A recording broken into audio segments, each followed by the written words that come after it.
الفارسي رضي الله عنه قال قال النبي صلى الله عليه وسلم إن الله حي كريم يستحي من الرجل إذا رفع يديه أن يردهما صفرا خائبتين এটা তিরমিজি শরীফের হাদিস বিশুদ্ধ হাদিস যে রাসূলুল্লাহ সাল্লাল্লাহু আলাইহি ওয়াসাল্লাম বলেন আল্লাহ পাক রব্বুল আলামিন অত্যন্ত লজ্জাশীল যখন কোনো বান্দা তার দুই হাতকে উপরের দিকে উঠায় আল্লাহ তার দোয়া কবুল না করিয়া হাত ফেরত দিতে আল্লাহ পাকের লজ্জা লাগে তাহলে বোঝা গেল দোয়া কবুল হওয়ার জন্য অনেক কথা রয়েছে এখানে দোয়া কবুল হওয়ার কারণও রয়েছে ব্যক্তি হইল মুসাফির আবার নিরহংকার আবার দুই হাত উঠাইয়া দোয়া করতেছে দোয়া কবুল হওয়ার কারণ রয়েছে তবুও দোয়া কবুল হইতেছে না কারণ রাসূল বলতেছেন মাতআমুহু হারামুন তার খাদ্য হইল হারাম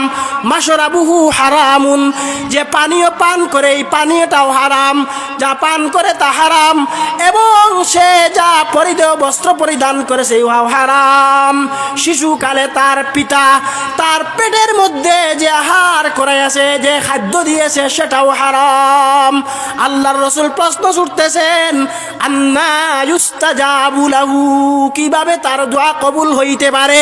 অর্থাৎ কসমিন কালেও তার দোয়া কবুল হইবে না শুধু দোয়া কবুল হইবে না এখানে শেষ নয় আন হাওলাতুল আনসারিয়্যাতি রাদিয়াল্লাহু আনহা قالت قال النبي صلى الله عليه وسلم ان رجالا من الناس يتخوضون في مال الله بغير حق فلهم عذاب النار يوم القيامه সহিহ মুসলিম শরীফের riwayat অনেক মানুষেরা অন্যায়ভাবে অন্যের মালের মধ্যে সম্পত্তির মধ্যে অন্যায়ভাবে হস্তক্ষেপ করতেছে